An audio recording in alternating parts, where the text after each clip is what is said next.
लोकशाहीचा बुलंद आवाज, रिपब्लिकन वार्ता महाराष्ट्र। कन्नड तालुक्यातील सारोळा येथील अंजना नदीवरील पूल गेल्या 2 वर्षांपासून अत्यंत जीर्णावस्थेत आहे। पावसाळ्यात तर या पुलावरून प्रवास करणे धोक्याचे ठरते। ग्रामपंचायत व गावकऱ्यांनी वारंवार निवेदन देऊनही संबंधित विभागाने दुरुस्तीचे काम हाती घेतले नाही।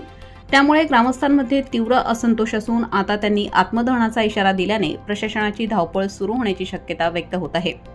या पुलामुळे सर्वाधिक अडचण सारोळा येथील जिल्हा परिषद शाळेतील विद्यार्थ्यांना होत आहे।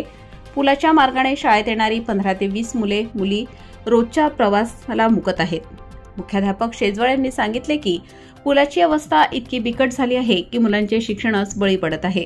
दरवर्षी शैक्षणिक संख्येत घट होत असल्याचे दिसून येत आहे। सरपंच सविताबाई जगन जंगले यांनी स्पष्ट इशारा दिलाय की ग्रामपंचायत सदस्य, उपसरपंच व ग्रामस्थ येत्या काही दिवसात जर पुलाचे काम मार्गी लागले नाही तर अंजना नदीत बसून आत्मदहनाचे पत्र देणार आहोत। यास पूरक भूमिका सरपंचपती जगन जंगले यांनी मांडत वारंवार निवेदन देऊनही प्रशासन व लोकप्रतिनिधींचे दुर्लक्ष सुरूच आहे। ग्रामस्थांना हलगर्जीपणाची भावना निर्माण झाली असून आता लढा देणे अपरिहार्य झाले आहे असेही ते म्हणाले। पाठपुरावा निष्फळ। या पुलाच्या दुरुस्तीबाबत माजी आमदार उदयसिंग राजपूत यांनी संबंधित विभागाशी पत्रव्यवहार करून पाठपुरावा केला होता। तसेच विद्यमान आमदार संजनाताई जाधव यांच्याकडेही गावकऱ्यांनी वारंवार निवेदन दिले आहे, परंतु आजतागायत कोणतीही ठोस कारवाई झालेली नाही। त्यामुळे सत्ताधाऱ्यांकडे आमचे प्रश्न गांभीर्याने घेतले जात नाहीत अशी भावना ग्रामस्थांमध्ये निर्माण झाली आहे। आंदोलन अटळ। ग्रामस्थांचा संताप दिवसेंदिवस वाढत असून आत्मदहनाचा इशारा देण्यात आल्याने प्रशासनासमोर मोठे आव्हान उभे राहिले आहे। आगामी काही दिवसात पुलाबाबत निर्णय झाला नाही तर मोठे आंदोलन उभे राहील यात शंका नाही।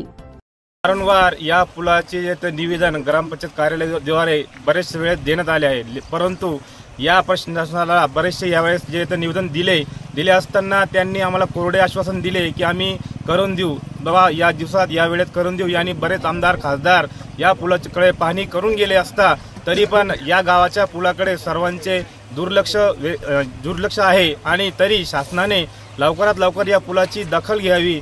तरी मागच्या वेळेस एक इसम व्यक्ती या पुलावरून ये जाय करत असताना वाहून गेला आणि त्याचं जे प्रेत आहे ते टाकळी शिवारात सापडलं आणि तरी पण अजून सुद्धा शासन डोळे लावून बसलेले आहे। तरी शासनाला आमची एवढी कळकळीची विनंती आहे की आमचा हा पूल विद्यार्थ्यांसाठी खूप गरजेचा आहे आणि विद्यार्थ्यांचे जे शाळा बुडत आहे, कारण की माता भगिनी सुद्धा इकडून ये जाय करत असताना त्यांच्या जीवाला धोका आहे।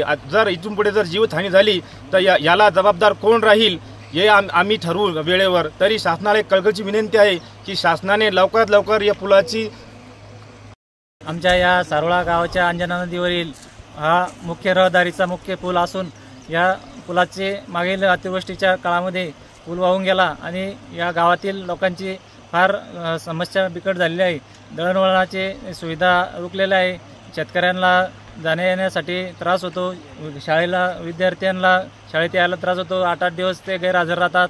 शाळेची लोकसंख्या म्हणजे विद्यार्थी संख्या घटत चालली आणि गावकऱ्यांचा मोठा संताप होत चालला आहे। ग्रामपंचायतला देखील ते विटीस धरण्यात येत आहे आणि वारंवार ग्रामपंचायतला लोक येऊन आम्हाला ग्रामपंचायतला त्रास देत आहे किंवा तुम्ही काही याची दखल घेत नाही। आम्ही देखील यासाठी बरेच प्रयत्न करून मंत्री महोदयांना निवेदन दिले, आमदारांना निवेदन दिले आणि प्रशासनाला देखील याची कल्पना दिली, तरी देखील प्रशासक हे निधी अभावी याचे हेळसांड चालले आहे।